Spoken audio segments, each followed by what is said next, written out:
still have guests this morning that are going to touch on 3 different issues, very interesting issues for that matter. One, we look at what is happening in the world of news, what played out as to the budget reading, register your disappointments or your celebrations in regards to this particular document that was presented yesterday that guides us throughout the financial year 2021-2022. Just how friendly was it for Mwananchi?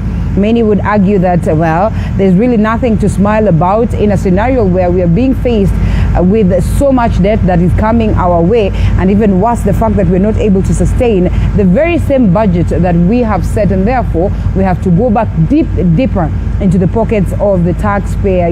Ladies out there, imagine a scenario where you just have to go back to napkins because the diapers are going to be way expensive. Talk of the formulas for your little boy or girl, you both go back to your porridge because, it is going to be quite a toll. And a couple of other things that got many Kenyans feeling a bit disappointed by how the government is running the events of matters finances, especially at this point of COVID-19. And so we'll be having our guest, Peter Mushendu, political analyst and governance expert, who will help us ponder what he makes of the figures that were presented yesterday by CS Ukuri, attorney to Parliament. That is the budget 2021-2022. Later on, we'll be talking about one of the components of the president's Big Four agenda, one of the key things that was looked at hugely when the budget was being read, and that's affordable housing. And so we'll be engaging a guest on matters affordable housing, a specialist in the world of housing, that is Farison, later on, who will tell us what he makes of this and whether indeed it comes in as a boost. But importantly, the cream de la cream, Huruma Town Kids, will be here with us. You know them from the parody thing that they've done on Money Heist, a couple of other programs, songs, the likes of Sawa by Tanasha, and the things that they have actually been parodizing in a way that has, of course, in regards to kinds of music and programs that they like. These talented kids, they started at that moment of enjoying ice cream. Imagine what it is that ice cream can do to you. Many of us are married today because of those ice cream dates. And for them, those ice cream moments got them to understand their talents. And so we'll be engaging them later on. It's going to be a show that you do not want to miss out on. Make sure that you keep it right here, because then we get to know how did these kids start, what are they planning, who is the genius behind these incredible talents. So make sure that you drop your comments. Tell us what it is that you think about them, even as we await to host them. That is later on the broadcast. We look at the papers alongside my guest this morning, Peter Mushendu. Good to have you. Good to have you. Asante sana. Today we're doing it different outside. I hope you're not freezing. No, I'm good. In fact, it's not cold. I was only feeling that it's gonna be windy and no, it's pretty much calm out here. Yeah. I had plans of not wearing my jacket, but from the look of things, man, I am left with no choice but to wear it. But the beauty about it, I'm from Limuru, so so you're used to this. Some of us, man, are not used to this, kabisa. so we have actually adjusted. All right, the cold. That's true. Limuru can be something. I'm in a good place. However, you're safe and sound. In fact, this is warmth for you. 100%. Good to have you. Thank you. Na tunaangalia budget. I know this is one thing that has disappointed very many Kenyans. Yes. It's actually the story that makes the headline across all the papers. Mm-hmm. There's no other story actually I'd want to imagine. And for the better part, like the better part of the pages of the papers this morning, Daily Nation, the Standard newspaper, the People Daily, speak of the budget yesterday. What sectors are winners and what sectors are losers. I doubt whether there's any sector that is a winner anyway. They could be called winners because they're getting the largest chunk, but you realize that even in the largest chunk that they get, still not enough. What the education sector gets, not enough to make the best of education. The health sector, constitutionally, we're supposed to award it about 16% of the budget, but such has never been realized for the longest of time. And so when we're talking about the pending bills that the CA spoke hugely on, the same thing that President Uhuru Kenyatta spoke about, that is in 2016. I don't know whether you've had a chance to do business with the county governments. Most of the people will tell you it is hectic. I'm telling you, if there is one unit of government that is actually putting people out of business, it is the county government. Okay. You realize that you have people who have done job as old as 2014 when the county government came in, and they have not been paid their money. there are people. I have a friend from Wangige who has foreclosed business. Yeah. He is now trying to negotiate with the bank on how he is going to repay the loan. Right. Because he took a loan, did a job with county government, and the county government failed to do because the exchequer are not released in time. Yeah. So that means when an exchequer comes, the governor is thinking about how to land government and how to pay workers. Yeah. And that way you find that most of the money goes to the currency expenditure. Subsequently, the people who have done business with the county are left to hang out to dry. So I think for me is that there is no winner in this budget. Yeah. There is absolutely no winner in this budget. I mean, we have gone so low that we are now taxing baby formula. And I spoke about diapers. The reason why I said diapers, for a moment one would want to imagine, no, it was almost like a win for diapers, but honestly not win that is convincing enough. I mean, these diaper manufacturers are amongst the key people that... Actually, yes, you realize that if you look at the paper, yeah, they are saying that they have zero-rated duty for diapers. Yes. But look at the cost that has been put on the manufacturer of the diapers. So you are playing minds with Kenyans, right, that you zero-rate this, and then on the other hand you withhold VAT returns for the companies. They are supposed to receive a refund, which you have now said they will no longer be receiving. These particular manufacturers will no longer be receiving this particular VAT refund. What are you telling that manufacturer? That he has to actually recover that particular refund from somewhere else? Who is that somewhere else? It's the common mwananchi.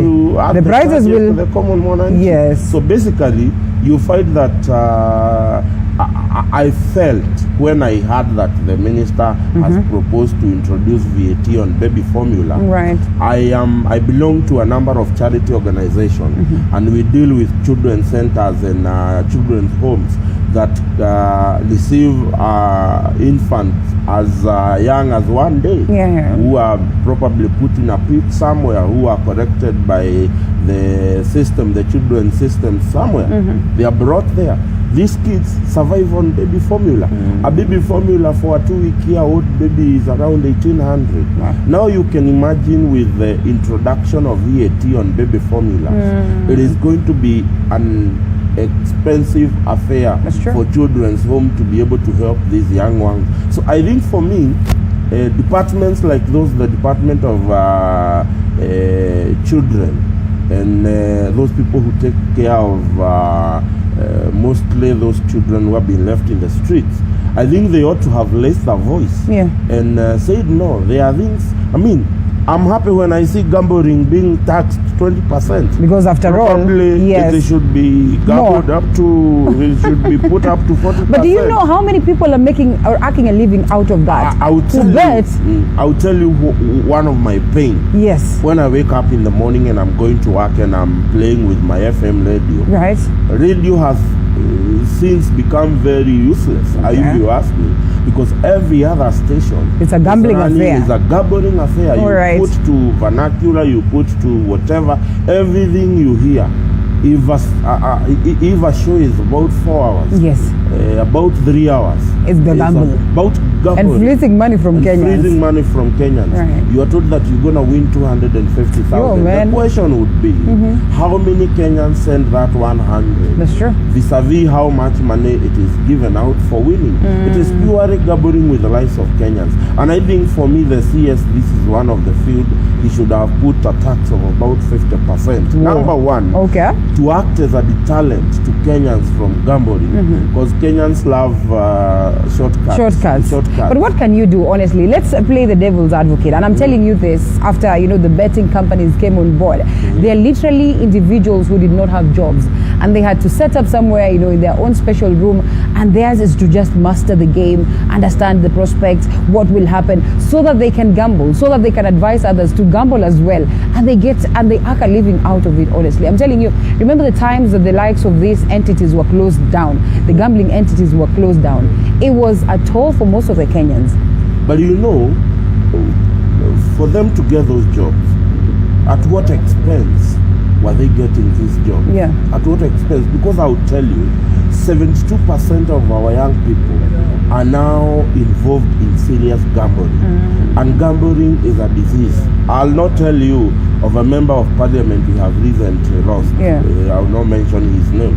But he has died without even owning a car to his name. Sad. Because he is an addict of gambling. He has been gambling his money in this city. And I'm telling you, gambling is a disease that needs to be dealt with. And one of the best way, before we start talking about that we want to talk to our kids, we want to bring counselors, government should be first of all put a deterrent. Because when you put a 50% tax on gambling, number one, the cost of gambling will go up in a crazy manner. It is going to deter some people from spending their little money because the tax that is paid by gamblers, it is so small that you don't have a problem spending 1,000 every day on gambling. That's true. You find a young person is involved in 10 different types of gambling in a day. And therefore, there are Kenyans who are very queer. And I think this needs to be checked. If you look at the newspaper, these ones, you go to classified section of the newspaper. You will find so many shortcut advertisements that are you looking for a job? Please send your CV, send us your name, your ID, and then we will tell you how you will get your CV to a company that can employ you. You realize that that particular SMS is costing 60 shillings. If you go to the classified, you'll find the operator of that shortcut, the company that operates the shortcut will get probably 10%. He will probably pay 5% exercise duty. And then it is 85%. It belongs to the owner of that shortcut. And he will never get your job. So Kenyans, the government needs to actually lay so much on gambling. It has what has been destroying this country. We have allowed vernacular stations all over to actually advance gambling. We have allowed most TV stations to be doing gambling. If today you go to a number of stations, especially I will talk about the vernaculars where I come from, you will find that quite a bigger segment of the program is about gambling. So I feel for me that one, a Kuri Etani was between a hard place and a lock. That one you will give it to him. He's doing his second pandemic budget. And I think for me, what I looked at that budget, I like the way he has decided to borrow from the ROCO lenders. He's going to get money from banks. But what happens to the SMEs, the other people who want to access loans? Because you see, most of them are considered as high risk borrowers. And in the event that government really wants to borrow from the banks around, in most cases you'll find that the banks will prefer lending these monies to the government and therefore closing the gap or closing the door for the others to come in. And so what then does it come into effect, for the SMEs and all that? I would say it's unfortunately it's gonna be difficult for SME. But what is the effect of doing a lot of external borrowing? A lot of external borrowing weakens our Kenya shillings.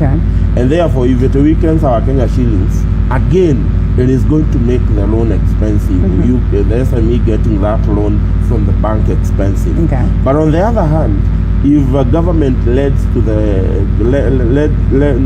takes money from the ROCO lenders, it is going to actually make our Kenya shillings strong. I've seen that he has proposed to borrow about 920 billion from the ROCO lenders. That is the banks, the insurance schemes, and the other, probably they will sell some bonds and all those things. It is one of the way of starting to deal with our budget deficit problems, that we want to borrow from our local lenders and grow our own economy. That whatever interest we pay the bank with, it is going to be reinvested back. And I think for me, as much as it's going to be difficult for the SME, I think in the long run, because I will tell you, Linda, one way or the other, if we are going to get out of the mess that we are in today, Kenyans have to pay for it, one way or the other. That's true. It is Kenyans that will pay for it. Okay. The pain at the end of the day will belong to that Kenyan who is in SME. So there is no other way of getting out of this deficit. Because one, we are already 7.2 billion in debt.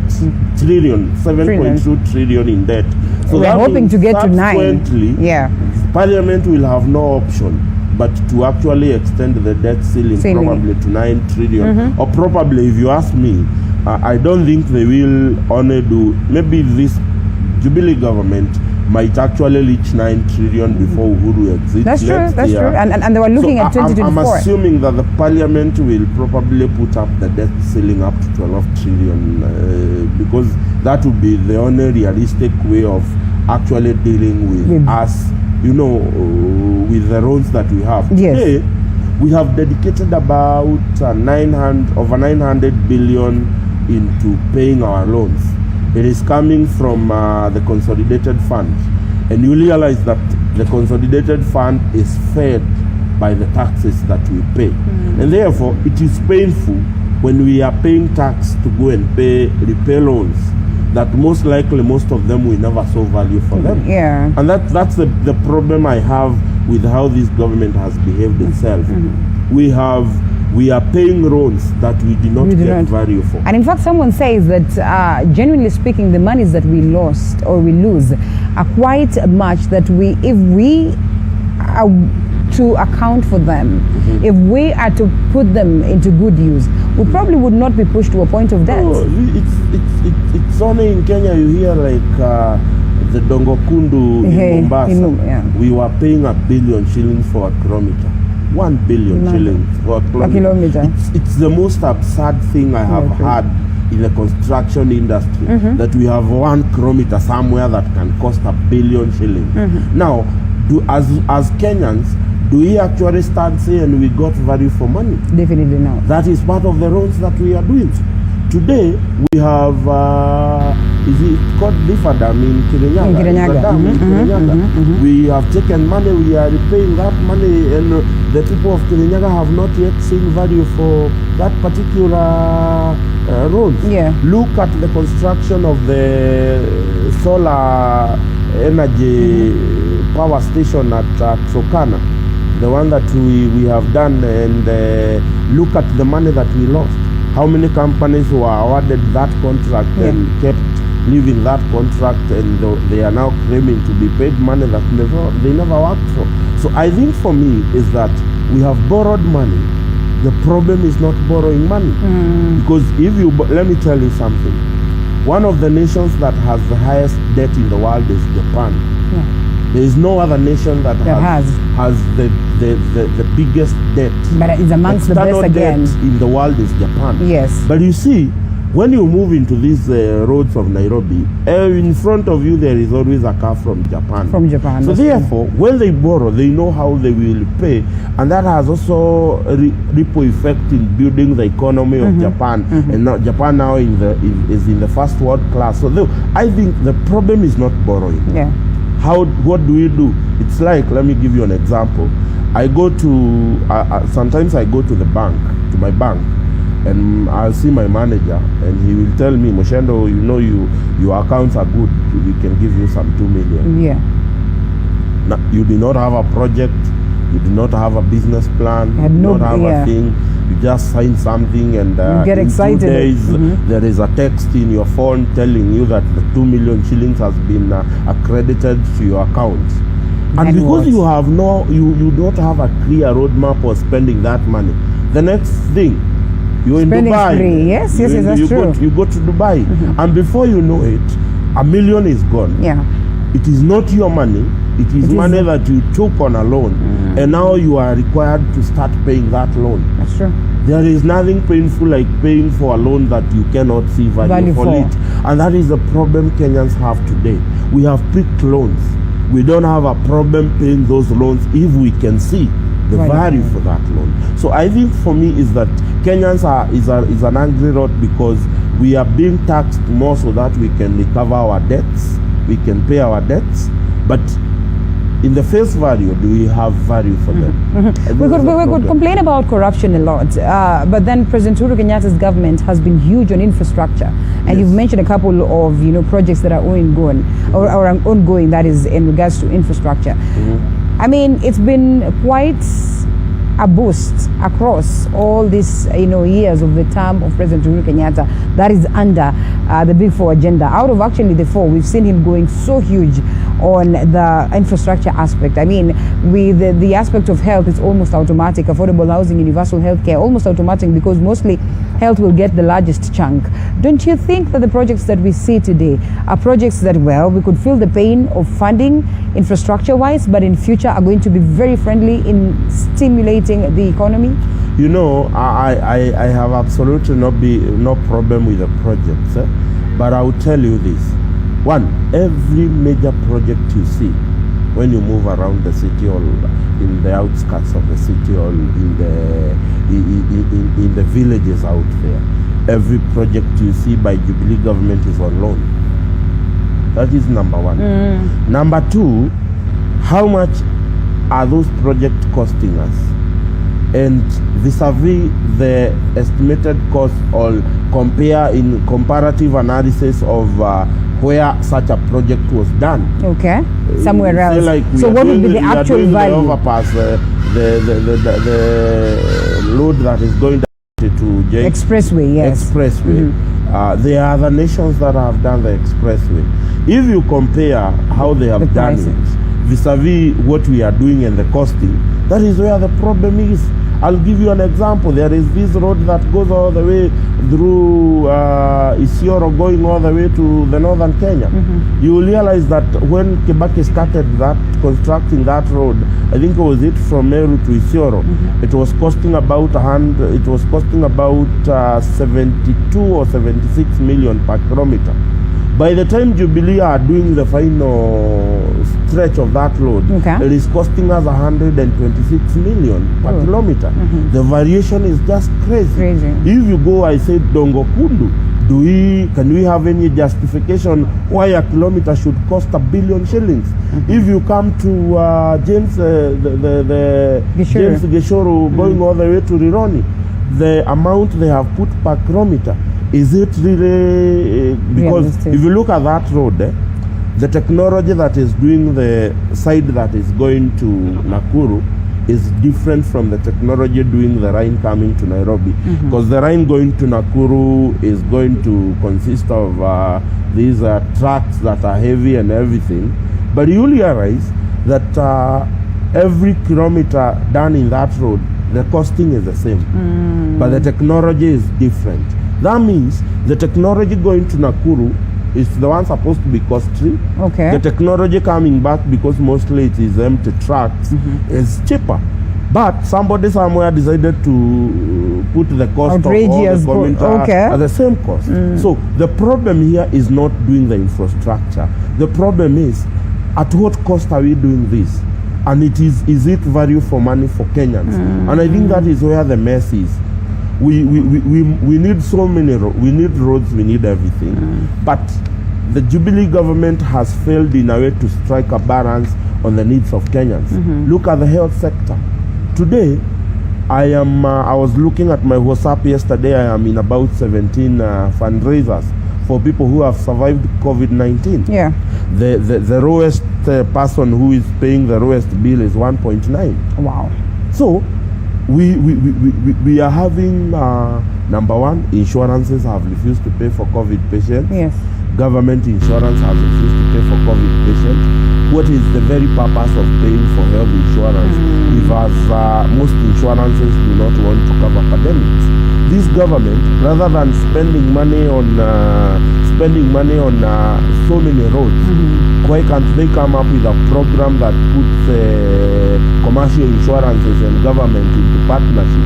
Let the government caution Kenyans to some level, and if you can be able to get a commercial insurance, government will subsidize that insurance with this amount, so that we are able to cater for those COVID-19 patients who have gotten to the worst cases. Today, how many titles have been put in KU here? for people who cannot be able to pay the COVID-19 bills. That's true. Because they went there. On Sunday, I am involved in a harambe that the Mzee friend of mine is having over 2.5 million that he requires to pay at KU. And therefore, and you see, KU is a government facility asking for 2.5 million. What more for what do you think of the private insurance? How much will they ask? And I ask myself, what is the government doing to address issues that affect Kenyans? Because them, you know the roads. Yeah.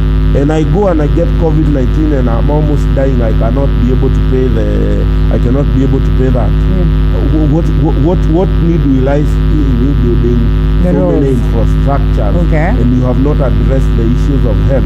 Health has gotten quite a huge chunk, and in most cases, health is a winner. But like I have said, what we anticipate on the budget processes is that health would get at least 16% of their estimated budgets. But such is not always the case. Has never hit to that point. Away from COVID-19, generally, have we overlooked the importance of making the health sector or streamlining, the health sector for the sake of the common humanity? Because in as much as we speak of a scenario where NHIF is going to be an easy ride and all that, in most cases, I'll tell you for free. Even individuals who pay for NHIF have it very hard. Very hard. You go to hospital today, it will probably service your bills, kidogo sana, but then it gets to a point where you have you look at one, you realize, do you know that NHIF once you hit ICU, wewe na NHIF umepoteana. NHIF doesn't cover ICU charges and all those things. Right. I had a friend who passed on around a month ago, and when we were clearing the bill of about 800,000, you realize that NHIF only paid 54,000 for that person out of the 800 or something. Yeah. I think for me is number one, the various departments within the health docket have been mad with crazy corruption. Some of the biggest Jubilee corruption scandals are in the Department of Health. You remember the scandal involving containers that were being imported by people who are related to senior people within government. We never had anybody being prosecuted for the same. We have had the issue of, you remember when the county government came in and the Jubilee government came in, Jubilee entered into an agreement with a number of companies that were providing medical equipment to counties. And counties were forced by national government to rent those machines. Counties have been paying money for machines they do not use. We received machines without experts. We pay for that money. We have received money from big companies like Philips, LG, scanning machines, endoscopy machines, all those things. That is about 7 billion shillings, money belonging to the people, was misused. Nobody was prosecuted for that. Or we did not hear our heads roll on that particular issue. Come to the issue of COVID-19 funds. We have had KEMSA saga. Have you had anybody alone? You have just seen a few people, the chairman, whoever appear before parliament, and that was it. So therefore, one of the problem I don't have a problem with majorly the allocation, but I will also tell you something that baffles me to date, is that health in our constitution is a devolved. But I'll tell you, from the day health was devolved to counties, the Ministry of Health continues to get increase in budget. And I ask myself that you have devolved health to county governments, but instead of devolving money and devolving resources to the county government so that they can be in the first line to deal with health, you continue piling more money to the national government ministry. That's right. And I ask myself, what is this so important that the national government ministry does, that from the budget of 2013-2014, and I challenge Kenyans to look, every other year the department's budget continues to increase, including the one that was read yesterday. All right. Continues to increase money for the Ministry of Health, national government. Yes. But Ministry of Health in the constitution is very clear and categorical. They are only left to deal with the referral hospitals. Yeah. The rest of the entire health docket Is a devolved devolved function function. to the county government. Yeah. But funny enough and suspiciously enough, we continue to pile more money into the Ministry of Health, national government. We continue to give Mutahi Kagwe more money. And in 2013, what we did is reduce his responsibility as the Minister of Health. So I ask myself, there is something fishy that is going on within the Ministry of Health, that when facilities and responsibilities have been reduced, the budget has been on the rise. The graph for the Ministry of Health from 2013-2014 has been going like this, including yesterday. More money was added to the Ministry of Health. And I'm asking myself, how then do you expect the county government to be in the front line to deal with health matters? How then do you expect the county government to deal with universal health care if you continue centralizing the money and we introduce devolution so that we can decentralize services and money? I'll tell you one problem that is facing counties. A county like Kiambu, where I come from, is dedicating about 4.6 billion Department of Health. Out of the 4.6 billion, about is going to pay salary. It is not that Kiambu wanted to have so many workers in the department, but you know what the national government did? It gave secondment to workers to come to county, but withheld the money. So you give the county more employees, you don't provide the same money and the same resources you are using to pay them. And I think that is where the problem and the disconnect is. This Jubilee government has failed to actually allow and surrender 100% the delegated and the responsibilities that were actually taken to the county government. So county government have received, like Nairobi, Kiambu and Kakamega have received the second biggest chunk of secondment of employees. But you seconded the extension, agricultural extension officers, you withheld the money. You seconded the MOH workers, you withheld the money. You seconded the Ministry of Public Workers to the county, withhold the money. How do you expect the county to survive? They say, one step ahead, 10 backwards. That's the most unfortunate thing. That is the most unfortunate thing. I know we can talk about this until the cows come back home, but then we have to close it at that, as we look forward to have another session that is probably next week, expound some more on the budgets that we have and the performance of Jubilee government, even as we are close to closing it. I mean, when we're saying that, well, we're just about 13 months away to the elections, what will President Uhuru Kenyatta have achieved? The monies that have been awarded to his projects, the Big Four agenda, monies that are going to go handy, you know, to make sure that at least some of these projects are realized for the benefit of the common mwananchi, or then this will be carried to the next government. And I mean, how sure are we that the next individuals that will be coming in government are willing or will be willing to proceed with the same? Has been a roller coaster. Yes. It has been a government of PR, and that PR is coming at a cost of wananchi, and I hope the government stops playing hide and seek with Kenyans. For instance, I will tell you today, without fear of contradiction, the president is expected at Gashie to apparently go open a community borehole and open the market and initiate a construction that is not covered even in the website. So I pray that the government takes the issues of Mwananchi seriously and stop playing chicken business with Mwananchi and do things that actually resonate with common. Let's take a break and then we come back with Mushendu for about 10 minutes or thereabout before we get to close on that.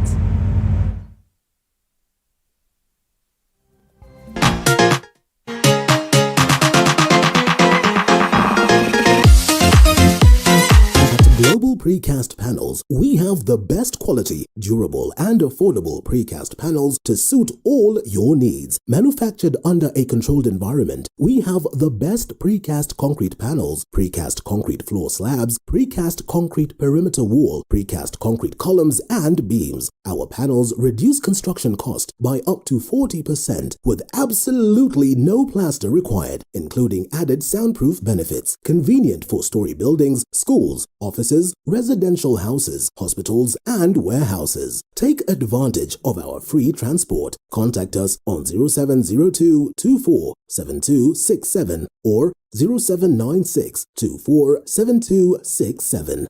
Global Precast Panels Limited, your reliable option for efficient construction. These are the sights and sounds of a working nation. There are no shortages to remarkable ideas. What's missing is the will to execute them. You need to stay relevant. If you don't, you're going to fade off.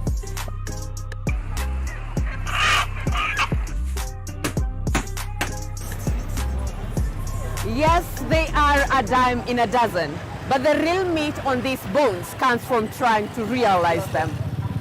You just need to perfect anything.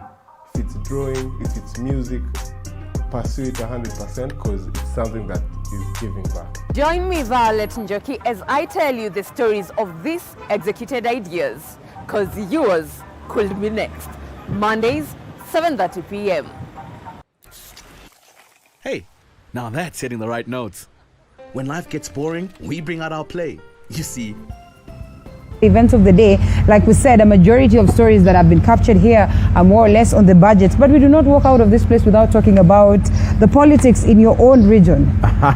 Yes, and yes. I mean this even as there's a story that has been captured on page 14 of the Standard of the Standard newspaper in regards to the aspect of BBI. Uhuru Raila put up strong case for BBI in court, but even before we discuss that, let's go local. They say politics is local, right? Yes, Kiambaa is burning. Kiambaa is hitting. We have overlooked COVID-19 restrictions. We have said Mbaya, Katembe. We're waiting to see what will play out at the by-elections. The hypocrisy with this government is one thing. Yeah. We saw the president and the prime minister at the Nyanza region the other day with multitudes of crowds. And I think if I was asked, I thought that we could not have had that particular function. Yeah. Not that we don't need it. It's a national day. It's a national holiday. But then that has also opened the floodgates for people to converge. Yes, that's true. And now the president and the prime minister lost the moral value of criticizing anyone who is holding a public rally. Because as much as they had promised that COVID protocols would be checked at Kisumu Kenyatta Stadium, it wasn't. We could see it. It was live on TV. Nonetheless, Kiambaa... nonetheless, before you even go to that, yes. I think it's unfortunate to imagine that other leaders then would say, well, because the two main stopped us and they did not do what it is that they said, then therefore we are also going to break the rules. I think that really is such a bad mentality. It's a bad mentality, but then one of the reasons why Kenya is not an anarchy nation is because it has structures of governance. And it is not every day we expect Kenyans to regulate themselves. There is a reason why government has apparatus who are supposed to regulate some things. And therefore, I think for me is that what I have seen with this government is what I would call selective application of the law. You find that one side is allowed to do this, the other one is not. So if we say we cross the nation, let us cross the meetings down in the entirety. If we say that because, like in Kisumu, when you are bringing about thousands of people together, what exactly were you expecting other Kenyans are going to do? Because let me tell you, the COVID restrictions are being applied partially. The other day I had gone to take someone at Coptic Hospital, and when you leave Coptic Hospital, you have to go through the Bagathi roundabout, right, yes, and then join Gong Road again. And then once you join Gong Road, there is a roadblock there. That roadblock, you see that I was just because I was in a big car, nobody bothered to check why I was number one. Why was I late? I just put my car and the nini is removed and you move. That is the kind of recklessness that is getting us to where we are today. So I would say that I think we are back with a bang. Politicians are converging people everywhere. Burial services are now back to normal, despite the warning of the fourth wave that is coming. But I also want to ask Kenyans to be very conscious. If you take yourself to that public gathering, it is you who has taken yourself there, and you are actually responsible for anything that happens to you. So I think for me is that government has become lenient, so that it is able to also actually do its own thing. The rules. And I'm telling you, it is actually not insisting so much because BBI has been stopped. Okay. If BBI was not stopped, right now we would be on a very favor pitch campaign for BBI, because it would probably have had a referendum in this coming July. And therefore, the government does not see the need to open, because BBI... After all, they are in court. They are in court. Okay. So, and I think for me is that them trying to fight it in a court of appeal is an exercise in futility. You think so? I think so. The kind of fights that they've put up, you've seen the paper saying President... It doesn't matter. You see, what you need to understand is that the only court that is mandated by the Constitution to interpret the Constitution is the High Court. Yes. And quite a number of justices in High Court have made serious landmark ruling in terms of interpreting the Constitution 2010. That cannot be overturned. You cannot talk about interpretation of the Constitution without thinking Justice Mombi Goge, without thinking Justice Odunga, without thinking Justice Joel Ngogi. These are some of the people who have been involved in serious constitutional interpretation matter. Okay. And the Court of Appeal will not just address itself to the issues raised by those appealing. They will also address themselves to the issues of constitutionality of that particular ruling. Was this ruling based on the interpretation of the Constitution? So therefore, I think for me, probably we may not agree with so many things that the judges who made that ruling did. But the point is, I find that ruling to be within the parameters of interpreting the Kenya Constitution 2010. And we wait to see what happens, because it is not just a matter I have seen the matters they are raising here. If you are talking about the issues of being served with the petition, because if you read the second paragraph, they are saying that they were not served with the petition. Those are what we call litigation issues. They are not constitutional issues. So if it is the ruling had issues with the litigation process, the constitutionality of the ruling will supersede that particular litigation process. So I don't see them getting anywhere, especially when you read the issues that they are raising in court. Those issues they are raising in court have to do with procedures. They have to do with litigation issues. Have they raised enough threshold to counter the constitutionality of that particular ruling? All right, as we close, Kiamba, as we close. Kiamba has, in 2 weeks, it has changed. Someone who was not popular in Kiamba has now become the lead person, Njuguna Wanjiku. You remember the last time I was in this studio, I was not one person who was so angry because I was leading the campaigns of the PEP candidate who, with the consultation with the DP and affiliate party of the African Nation, withdrew from the race. Was very reluctant in terms of supporting Njuguna. But we decided to have a conference with the DP and sort out the matter. And subsequently, Moses Kuria, my party leader of PEP, has now been given... No, you're an official PEP. Yes, I'm a PEP person. There's no question about that. All right. Yes. So Moses Kuria has now been given the lead role in the entire campaigns in Kiamba. He is now leading the ground campaigns, and in 1 week we have moved, because we are doing what we call, every week we are doing what we call baseline polls, trying to know where is our candidate strong, where is he weak, and then we involve our campaigners on the ground. It's a very well structured campaign that is based on the science of winning an election. And I think for me is that I would challenge the people of Kiamba that we have people telling you that the current Jubilee candidate is going to transform Kiamba.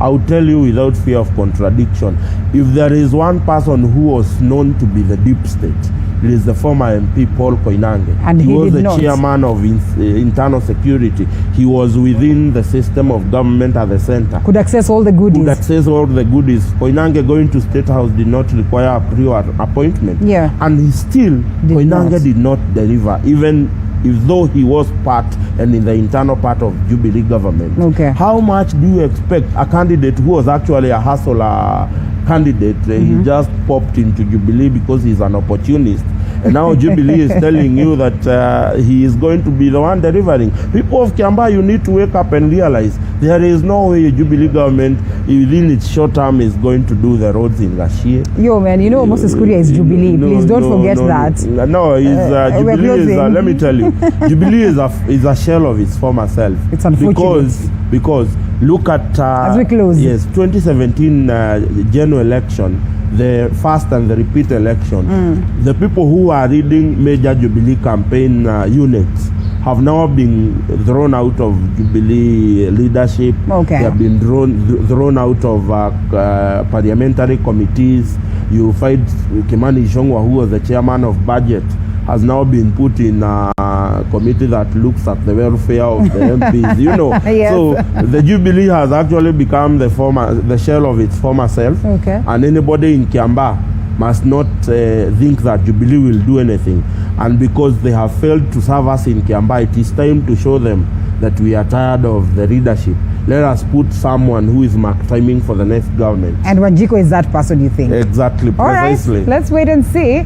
It will be heated in Kiambaa. We are all eyes on that direction, and we're hoping to engage individuals from Kiambaa. Yes. You know, just right before, of course, the conversation, or right before I actually hope that TV47, before the July 15th by-election, yes, you put a debate for the Kiambaa. That's what we're planning to do. Let's not put it out to the opponents. Yes. Let's not put it out to the opponents so they can go ahead of us. I can assure you, my candidate, if you ask him to come tomorrow, he's ready to come. Let's for wait the and other see. candidates, I'm not sure. Okay, let's wait and see. It's also very important. As we always say, may the best man prepare themselves well and win. Peter Mushendu, political analyst, thank you so much for your time. We close it at that, not in totality, because up next then we are discussing affordable housing, even as we look at the budget and what goes into that in funding the Big Four agenda. But that should be after this break.